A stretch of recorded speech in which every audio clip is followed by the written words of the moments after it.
Harihi Om Tat Sat.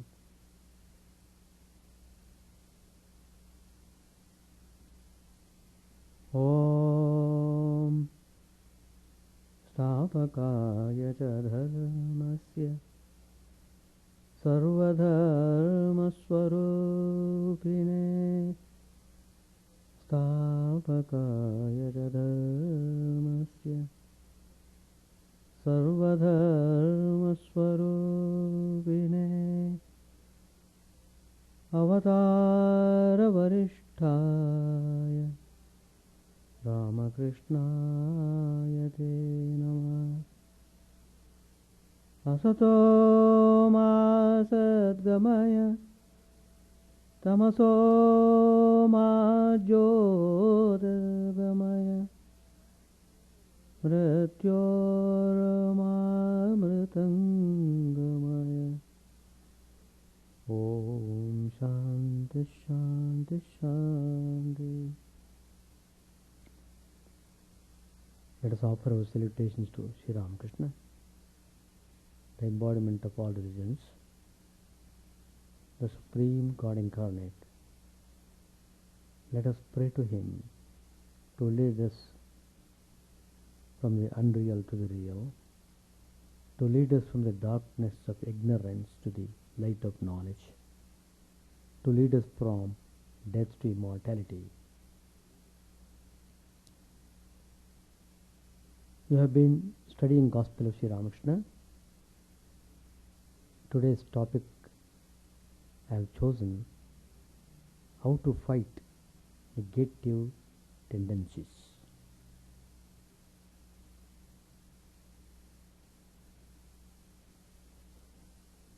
Sri Ramakrishna has solutions for all the problems we face in our life.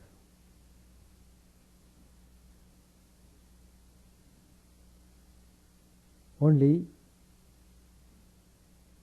we have to diagnose properly what are the negative samskaras bothering us.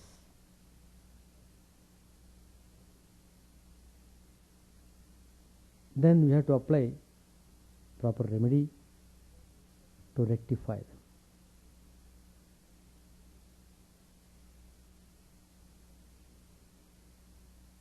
Sri Ramakrishna is called Bhavaroga Vaidya, the spiritual doctor. So anything concerning spiritual matters can be referred to Sri Ramakrishna and get proper treatment for the sufferings.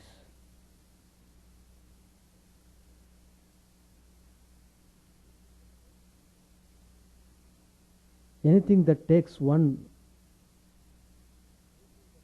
away from God is generally called negative samskara.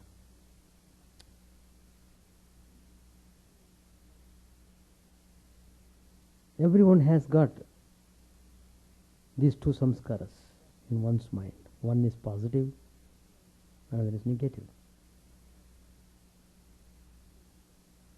But people become deeply involved in the worldly affairs,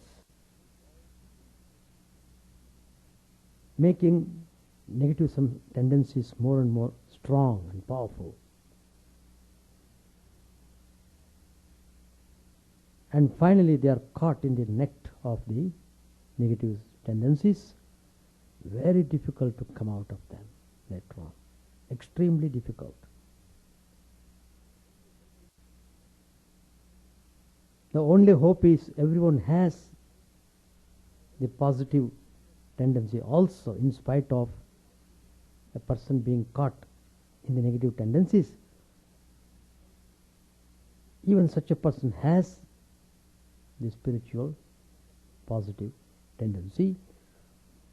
Only thing is you have to make the spiritual force stronger and stronger.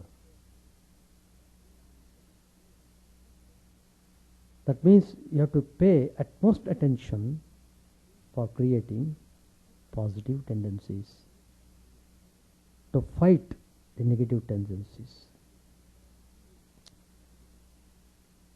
There are so many negative forces in our mind constantly bothering us,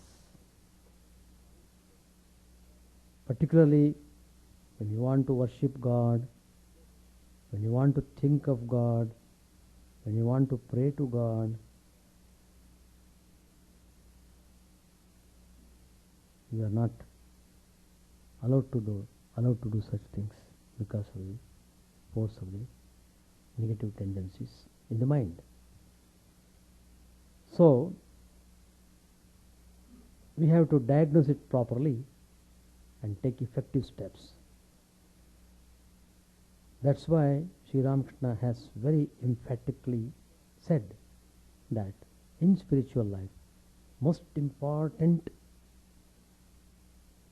thing is one should be really serious about spiritual life. One must be very strong in his aspiration. Then only you will be able to fight the negative tendencies.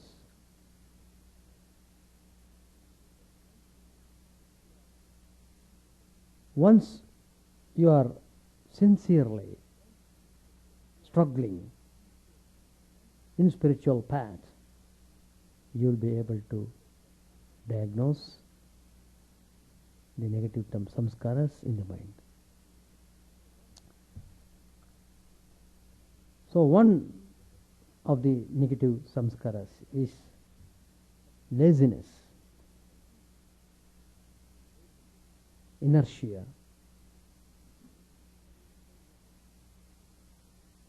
Under the influence of this quality, one becomes dull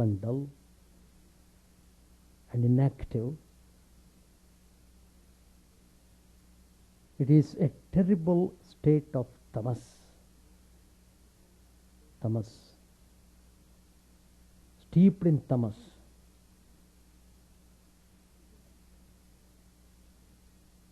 If you are aspiring for spiritual upliftment and peace, really you must shake off all dullness from within you.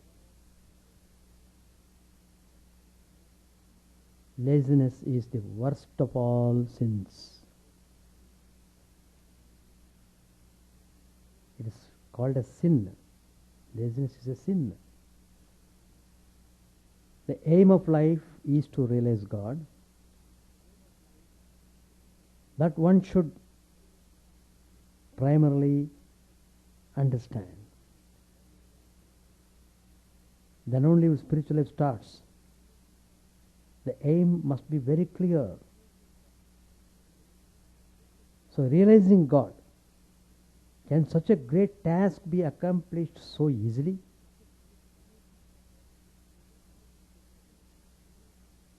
You must never be given to laziness and hypocrisy. Maybe you have nearly swam across to the other bank of the river. But even then, if you do not keep swimming, the current of water will drag you away and get you drowned. So, till you complete the voyage, till you reach the other shore, you must keep swimming. No relaxation until you reach the other shore. That means there is chance of slipping down or falling till you realize the truth. So that means one has to be really alert and careful to the end, up to the end. Sri Ramakrishna said in the Gospel, if you want to realize God, what is very essential is that you must cultivate intense dispassion. The mind plays havoc in one's life. It drags you towards so many things. It pulls you down, down and down. You are used like a toy.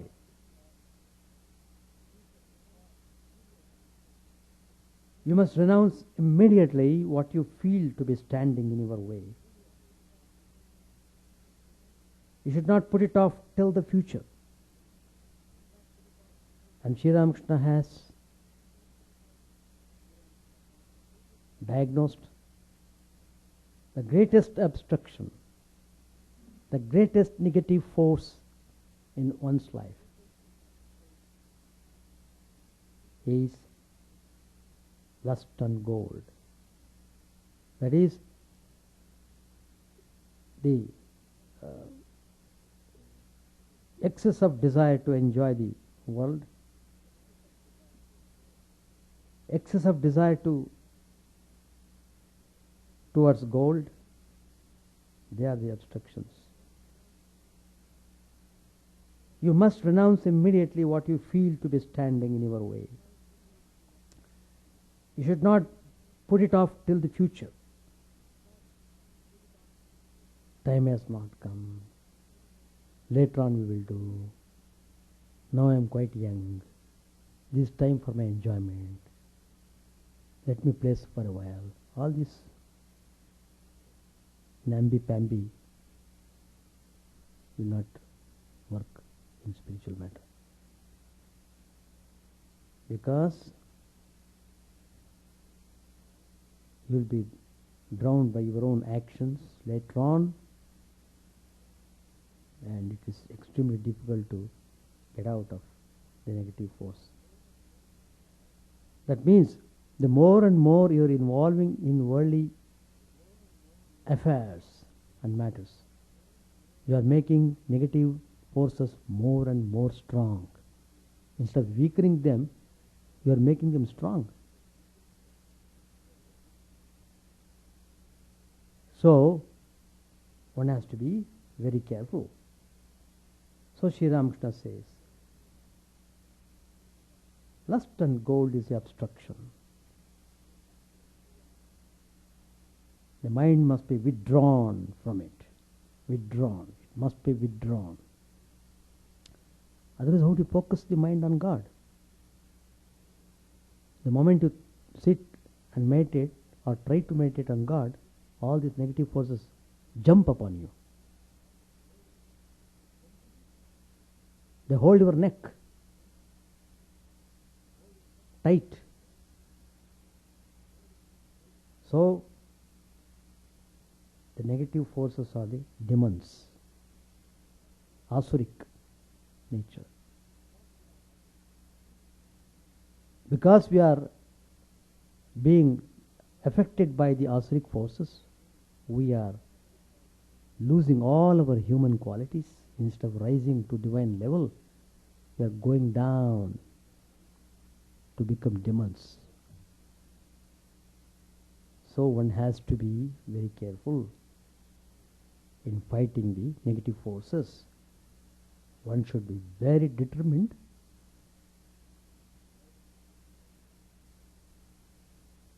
and pursue. One must not be slow and lazy. Sri Ramakrishna tells all these things in the Gospel, page number 750. You can read. The whole thing verbatim I have taken. Sri Ramakrishna gives an example. A man was going to bathe. He had his towel on his shoulder. His wife said to him, "You are worthless." See? Wife is scolding the husband. You are getting old. These are words of Sri Ramakrishna. You are getting old and still you can't give up some of your habits. You can't live a single day without me. Look at that man. What a renouncer he is. And the husband asked, why? What has he done? The wife replied, he has 16 wives and he is renouncing them one by one. You will never be able to renounce. Wife is telling the husband. Husband said, renouncing his wives one by one? You are crazy. He won't be able to renounce. If a man wants to renounce, does he do it little by little? Wife retorted smilingly. She said, still he is better than you. That was a kind of awakening to the husband. Husband said, you are silly. You don't understand. He can't renounce, but I can. See here, I go. Sri Ramakrishna said, this is called intense renunciation. No sooner did the man discriminate than he renounced. He went away with the towel on his shoulder. He didn't turn back to settle his worldly affairs. He didn't even look back at his home. He who wants to renounce needs great strength of mind. The lesson here that we should understand is that renunciation means renouncing the desire for sense pleasures. Sri Ramakrishna tells, well, after having one or two children, both of you, both husband and wife, should devote your time and energy in realizing God. How do you know next birth you will again be born as a human being? You have got this chance, make the best use of it. So Sri Ramakrishna tells, strengthen the mind. Mind need to be very strong if it is to be pulled out from the worldly forces. It's a tremendous force. That's why they say going the spiritual path is swimming against the current. Swimming along the current is very easy. Swimming against the current, you have to be very strong. Otherwise you can't swim properly. So Sri Ramakrishna tells, cultivate devotion and love of God, and so pass your days. Now, Sri Ramakrishna has said many things, but this is the most important thing which Sri Ramakrishna has pointed out, which I just now told you. Swami Vivekananda also has pointed out how it is very important to get rid of this laziness. Probably must have read 6 lessons on yoga, Raj Yoga. 6 lessons on Raj Yoga. It's a small booklet, but the contents are so nicely organized that 6 lessons enough. If you understand properly and apply in your life, you will realize God in this life itself. You will become Jivan Mukta. You will become Jivan Mukta. You get liberation. But you have to follow those 6 lessons. Only 6 lessons. 6 lessons on Raj Yoga. It is a small booklet. Such a beautiful analytical approach Swami Vivekananda has given there. It's amazing. He says in that book, this is a lesson seeking to bring out the individuality. Each individuality must be cultivated. All will meet at the center. Imagination is the door to inspiration and the basis of all thought. All prophets, poets, and discoverers have had great imaginative power. The explanation of nature is in us. The stone falls outside, but gravitation is in us, not outside. Those who stuff themselves, those who starve themselves, those who sleep too much, those who sleep too little, cannot become yogis. It is listed now. Ignorance, it is Swamiji's words, ignorance, fickleness, jealousy, laziness, and excessive attachment are the great enemies to success in yoga practice. Very clearly, Swami said. Simply people, oh, they are attending, oh, there is seminar, here is seminar, he is attending, very busy in attending seminars. But he is same as he was old self. Not an inch improvement. Unless you practice it, how do you improve? Tell me. Coming to Sri Ramakrishna means you must become practical. There is no room for laziness at all. No laziness. Finished. So Swami Vivekananda says 3 great requisites. 1, purity, physical and mental. All uncleanness, all that would draw the mind down must be abandoned. Swamiji is very strict in giving spiritual instructions. He is very straightforward and strict. See how nicely he tells. All uncleanliness or uncleanness, all that would draw the mind down must be abandoned. Because the negative forces become very strong otherwise. They are already strong.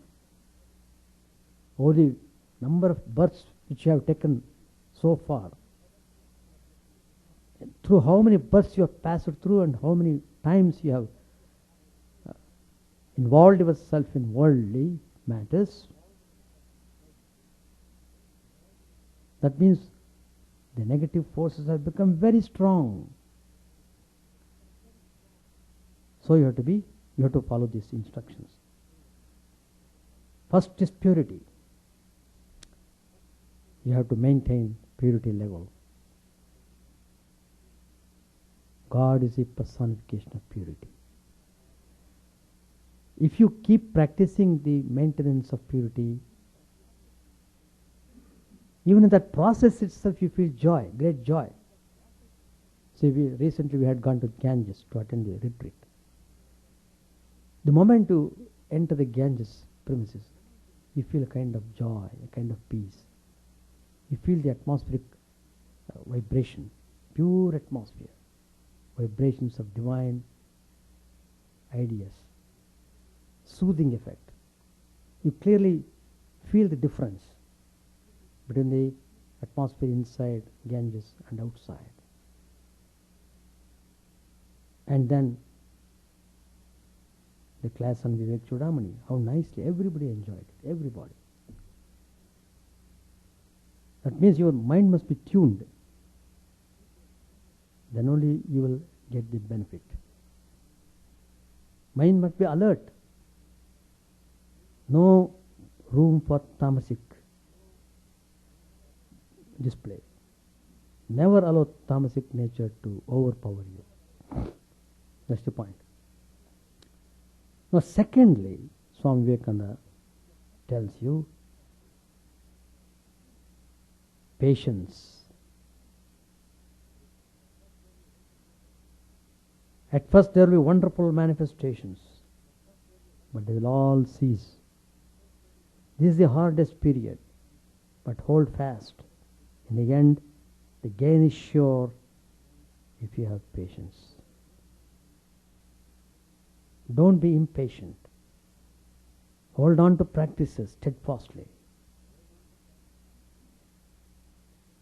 Then you will see the result. Thirdly, perseverance. Perseverance through thick and thin, through health and sickness. Never miss a day in practice.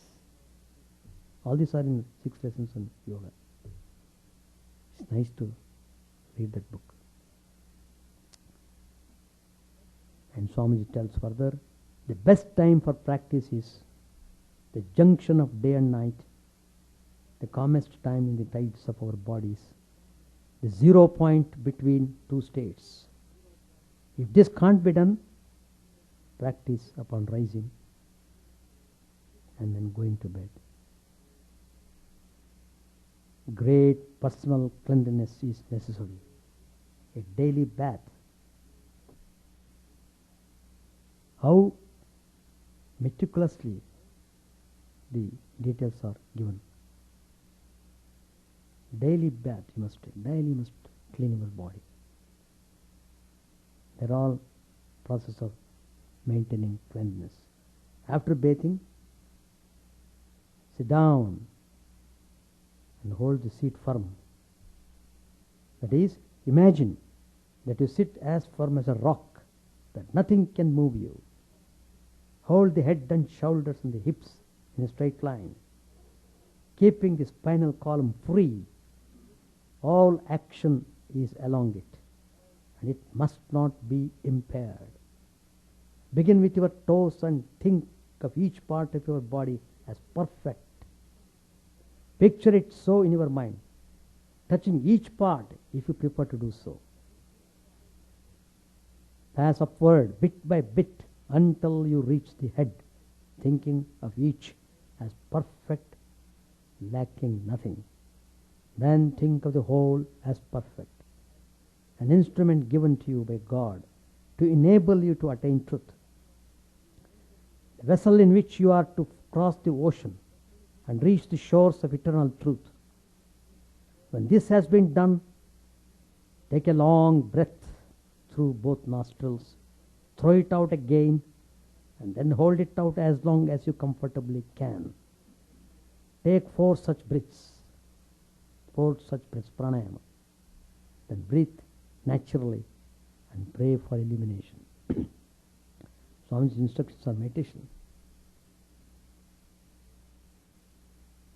I meditate on the glory of that being who created this universe.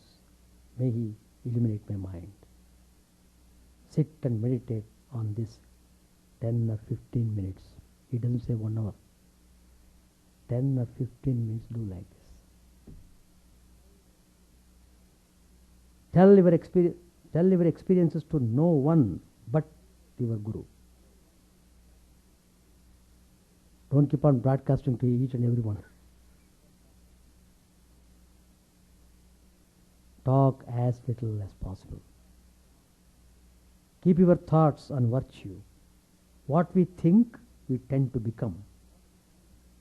Holy meditation helps to burn out all mental impurities. All who are not yogis are slaves.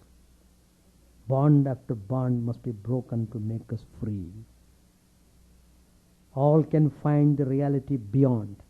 If God is true, we must feel him as a fact. And if there is a soul, we ought to be able to see it and feel it. The only way to find if there be a soul is to be something which is not the body. The yogis class our organs under 2 chief heads: organs of sense and organs of motion, or knowledge and action. The intellect, the internal organ or mind, has 4 aspects. First, manas, the cogitating or thinking faculty, which is usually almost entirely wasted because uncontrolled. Properly governed, it's a wonderful power. Second, buddhi, the will, sometimes called the intellect.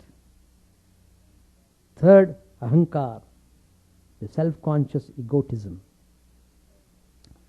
Fourth, chitta, the substance in and through which all the faculties act. The floor of the mind, as it were. That's called chitta, or the sea in which the various faculties are waves. Yoga is the science by which we stop chitta from assuming or becoming transformed into several faculties. As the reflection of the moon on the sea is broken or blurred by the waves, so is the reflection of the Atman, the true self, broken by the mental waves. Only when the sea is stilled to mirror-like calmness can the reflection of the moon be seen, and only when the mind stuff, the chitta, is controlled to absolute calmness is the self to be recognized. The mind is not the body, though it is matter in a finer form. It is not eternally bound by the body. This is proved as we get occasionally loosened from it. We can learn to do this at will by controlling the senses. When we can do that fully, we shall control the universe, because our world is only what the senses bring us. Freedom is a test of the higher being. Spiritual life begins when you have loosened yourself from the control of the senses. He whose senses rule him is worldly, is a slave. If we could entirely stop our mind stuff from breaking into waves, it would put an end to our bodies. For millions of years we have worked so hard to manufacture these bodies that in the struggle we have forgotten our real purpose in getting them, which was to become perfect. We have grown to think that body making is the end of our efforts. This is Maya. We must break this delusion and return to our original aim and realize we are not the body, it is our servant. Learn to take the mind out and to see that it is separate from the body. We endow the body with sensation and life and then think it is alive and real.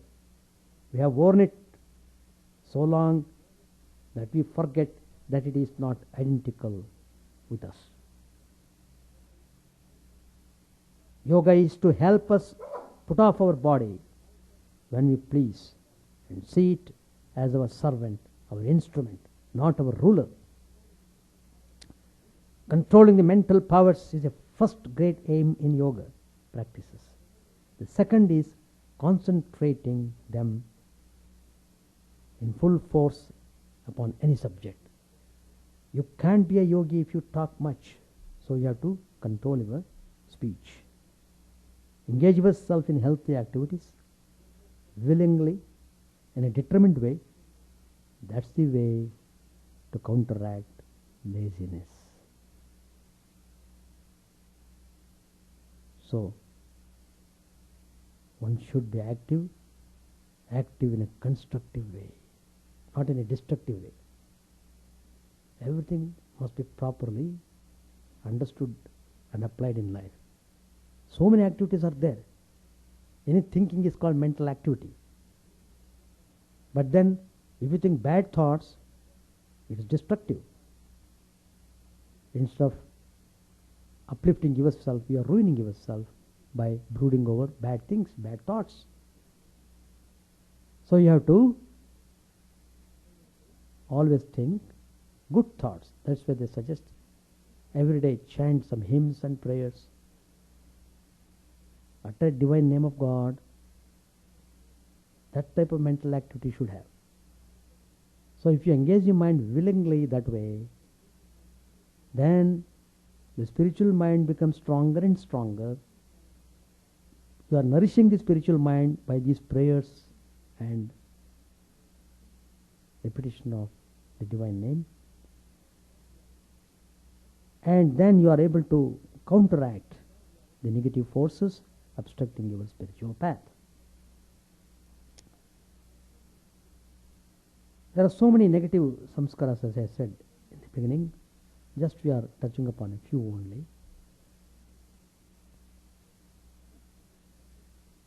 The next one is tendency to hoard. How to counteract that? Do something good, that is, some selfless deed, helping a poor man by giving him food, educating a needy boy or girl. These are the ways of practicing charity. This is the way to curb the tendency to hoard. Sri Ramakrishna said in the Gospel, page 696, "You are giving money away in charity is very good. Those who have money should give in charity. The miser's wealth is spirited away, but the money of the charitable person is saved. He spends it for a righteous purpose." At Kamarpukur, Sri Ramakrishna said, "I have seen the farmers cutting channels to irrigate their fields. Sometimes the water rushes in with such force that the ridges around the fields are washed away and the crops destroyed.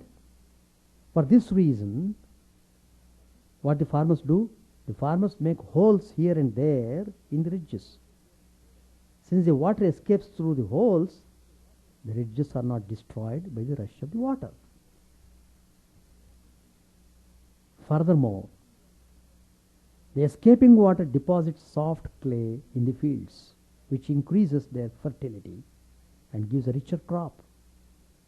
He who gives away in charity achieves the four fruits: dharma, artha, kama, moksha." These are the words of Sri Ramakrishna in the Gospel.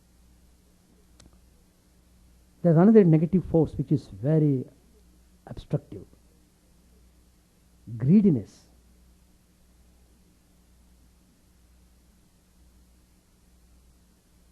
So, understand the uselessness of excess possession. You have to apply Vichara Shakti. You must apply Vichara.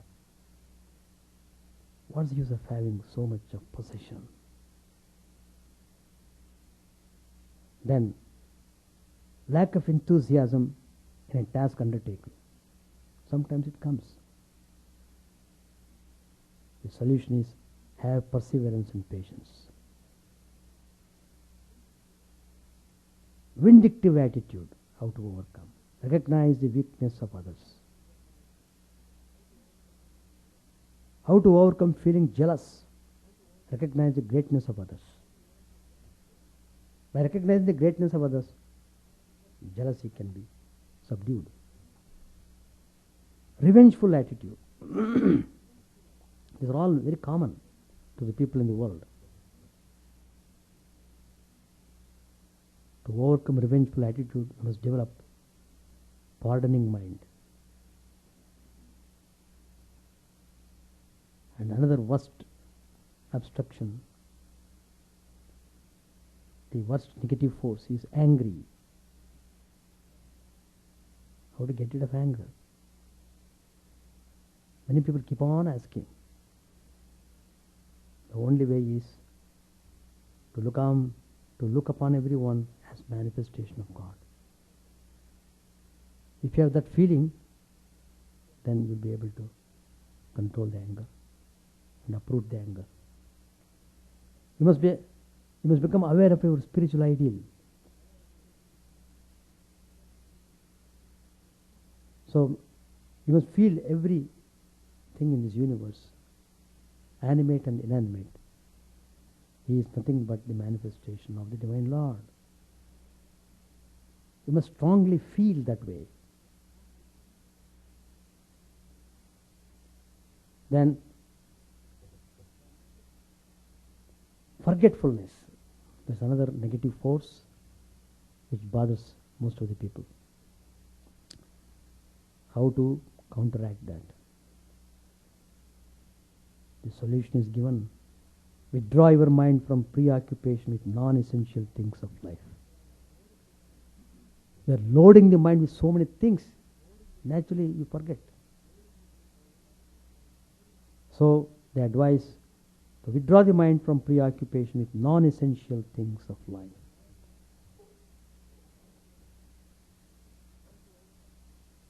How to overcome happening of misfortune? Develop mental equipoise.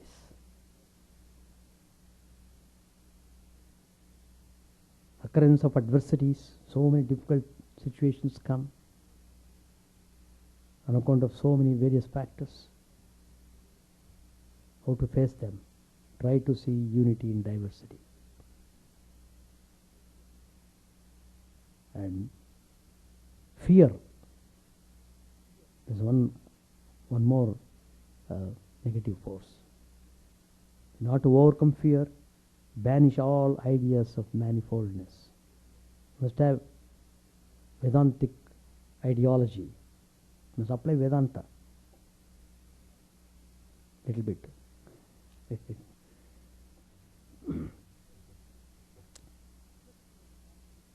Dejection over past events. Dejection. Something happened and you think over it and get into depressive mood. How to overcome that? Please know that everything, even this, will pass away. If you feel that way, then you won't get that mood of dejection. Worrying about future. Future is a result of present. Hence, utilize fully the present. That's the way of counteracting worrying about the future. Utilize fully the present. Think of the present. That's all. Do it properly, diligently. Sometimes people complain that they are tired due to work. Why you didn't come to Aarti today? Oh, I am tired. By the time I return from office, I simply lie down on the bed. Can't do anything. So much tiredness. How do? That's also negative force. Because it's obstructing your spiritual path. You can't do Aarti in your home. At least you can attend the place where the Aarti is being done. But many people don't understand that. Is Aarti important? Immediately the question comes to them. Everything in spiritual matter is important. We do services here for what? For the sake of the spiritual aspirants. For the sake of spiritual aspirants only, the temple is being constructed, the big chapel is made, Sunday services are done, Tuesday, Friday classes are taken, retreats are done, whole summer, just to keep you engaged in a healthy spiritual way. That's the idea. Lacking efficiency. How to overcome that? Develop concentration. Because on each chapter you can talk voluminous, but I am just pinpointing the solution. That's all. Then if any particular negative force is bothering you, you apply the force and try to understand more clearly and then take effective steps.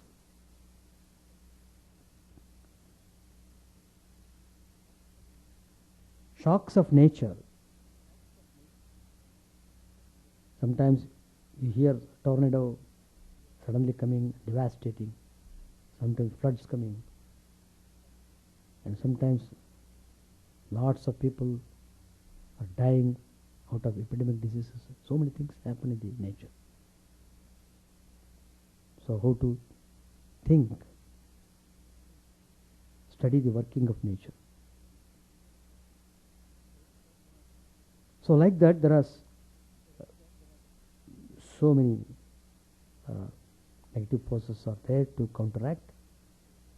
Another negative force is mental distraction. How to counteract that? Do meditation. No interest in meditation. That's also a negative force. You want to meditate but no interest. How to fight that? The sages suggest combine meditation with devotional songs. Devotional songs. You can feel the difference. You do one bhajan, little singing, and then sit for meditation. You enjoy meditation nicely.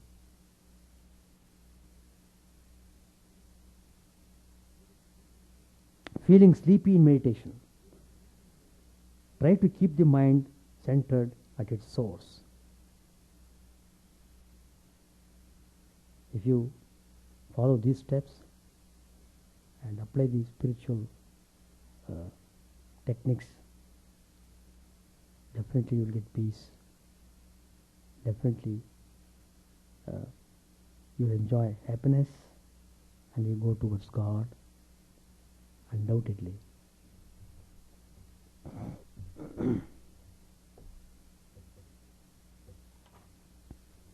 Page 822, 823.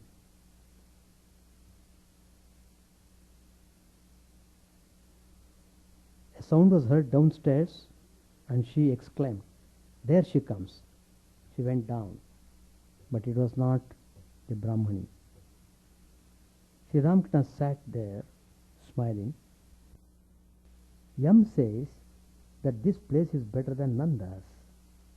The devotees, the devotion of these people is amazing. Sri Ramakrishna laughed. The Brahmani's sister exclaimed, "Here comes sister." The Brahmani came and saluted the master. She was beside herself with joy. She did not know what to say. In a half-choked voice she said, "This joy is too much for me. Perhaps I should die of it. Tell me, friends, how shall I be able to live?" I did not feel such a thrill even when Chandi, my daughter, used to visit the house accompanied by liveried footmen with armed guards lining both sides of the street. Now I have no trace of my grief at her death. I was afraid he, means Sri Ramakrishna. I was afraid Sri Ramakrishna would not come. Then I thought that if that happened, I should throw into Ganges all the things I had arranged for his reception and entertainment. I should not speak to him anymore. If he visited a place, I should go there, look at him from a distance, and then come away. Let me go and tell everybody how happy I am. Let me go and tell Yogini of my good luck. Still overwhelmed with joy, she said, "A laborer won 100,000 rupees in a lottery.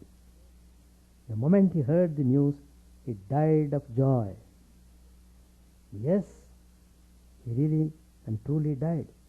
I am afraid the same thing is going to happen to me. Please bless me, friends, or else I shall certainly die. Because she was not able to contain the happiness. So much of happiness she is feeling in the presence of Sri Ramakrishna. The whole grief was taken out from her mind, the grief of losing her daughter. Yam was amazed to see the Brahmani's sincere joy and her ecstatic mood. He was about to take the dust of her feet. Yam, "What are you doing?" she exclaimed and saluted Yam. The Brahmani was extremely happy at the sight of the devotees. She said, "I am so happy to see you all here. I am so happy to see you all here. I have brought the younger Narain. Without him, who would then be to make us laugh?" She was talking like this when her sister came and said, "Come down, sister. How can I manage things if you stay here? Can I do it all by myself?" But the Brahmani was overwhelmed with joy. She could not take her eyes from the master and the devotees. After a while, she very respectfully took Sri Ramakrishna to another room and offered him sweets and other refreshments. The devotees were entertained on the roof. It was about 8 o'clock in the evening. Sri Ramakrishna was ready to leave. When he came to the door, the Brahmani asked her sister-in-law to salute the master. Next, one of her brothers took the dust of the master's feet. Referring to him, she said, "He is one of my brothers. He is a fool." No, no, said the master. They are all good. A man showed the way with a light. At places it was dark. Sri Ramakrishna stood in front of the cowshed. The devotees gathered around him. M saluted the master, who was about to go to the house of Ganu's mother. Shall stop here. Do you have any questions to ask about the negative forces? How to fight them out vigorously, boldly, courageously, in a determined way. You have to take the medicine. Without taking the medicine, how the disease will be cured? I have given the drugs now, today. Take bit by bit and try. Spiritual matters are like that. You have to be. Now, if you really, that's why Sri Ramakrishna says, Tibra Vyakulata, deep yearning, intense yearning to realize God. If you have that, surely everything comes by itself. So we shall not think about negative forces. We shall concentrate upon strengthening positive forces. That's the way. You should not give room to think in any other manner. That means your mind must be filled up with divine ideas, with divine name, with divine form. And every day you must vigorously, inspiringly chant and do Parayanam every day. Either Ramayana or Bhagavat or whatever, or Devi Mahatmya, whatever book you choose, hold on to that. And have tremendous faith and confidence in yourself. Don't waste time unnecessarily in seeing others. How he is doing, how she is doing, how he, she, how she. Why all sorts of things? If you are very eager to look upon yourself. Look upon yourself. That means look upon your mind. What is the state of your mind? How it is behaving? Is it all right? Like that. So one has to have calmness, perseverance, and patience. No room for laziness. A spiritual person should be more active than a worldly person. A worldly person, his activity makes him exhausted. But a spiritual person, his activity doesn't make him exhausted. There's a difference. The reason is he is calm and steady and clear thinking, and he surrenders himself to the Divine Lord. So everything is taken care of. Alright, we shall stop. Thanks. I hope you will all enjoy that. Not only you should enjoy, you should make your friends also share that joy. So bring your friends. People waste their time and money in so many things. Let them use it in a proper way, at least for the retreat. Anyway, it will enrich your spiritual mind and you will be strengthened more and more. You will understand more and more the value and significance of spiritual life.